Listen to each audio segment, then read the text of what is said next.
Hi every one, ഇതെൻ്റെ music സ്കൂളിലെ ഫ്രണ്ട്സാണ് കേട്ടോ. ഞങ്ങളെല്ലാവരും രാവിലെ 5:30-ക്ക് മൂകാംബികയിൽ നിന്ന് കുടജാദ്രിയിലോട്ട് യാത്ര ചെയ്യായിരുന്നു.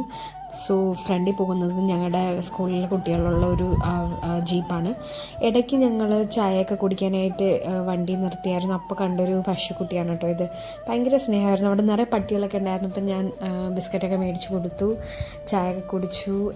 എന്നിട്ട് ഞങ്ങൾ യാത്ര തിരിക്കുകയായിരുന്നു കുടജാദ്രിയിലോട്ട്.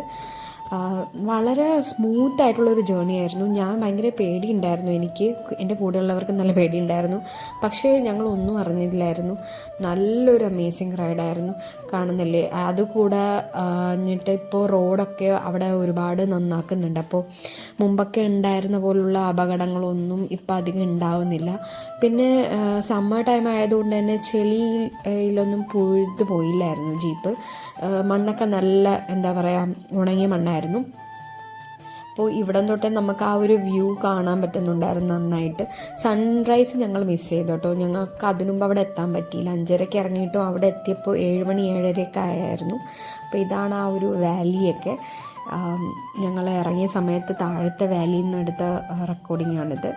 എന്നിട്ട് താഴെ ക്ഷേത്രത്തിൽ പ്രാർത്ഥിച്ചു. പിന്നെ മേളിൽ കയറിയപ്പോൾ അവിടെയും ദേവിയുടെ ക്ഷേത്രങ്ങളുണ്ടായിരുന്നു, അവിടെയും പ്രാർത്ഥിച്ചു. എന്നിട്ട് ഞങ്ങൾ ശരിക്കും പറഞ്ഞാൽ ഇപ്പോഴാണ് ഞങ്ങളുടെ ട്രെക്ക് സ്റ്റാർട്ട് ചെയ്തത്. എനിക്ക് തോന്നുന്നൊരു 7 മണി 7:15 ആയപ്പോൾ ട്രെക്ക് സ്റ്റാർട്ട് ചെയ്തു. എന്നിട്ട് 8 മണിയൊക്കെ ആയപ്പോഴത്തേക്കും കുടജാദ്രിയിൽ പീക്കിലെത്തിയായിരുന്നു. പോകുന്ന വഴിയൊക്കെ നല്ല രസമായിരുന്നു.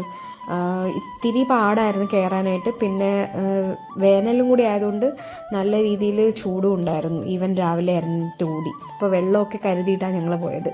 അപ്പോൾ നിങ്ങളും അങ്ങനെ പോകുന്നവരാണെങ്കിൽ വെള്ളം കരുതുക ഇൻ സമ്മേഴ്സ്. ഭയങ്കര മനോഹരമായിരുന്നു കേട്ടോ.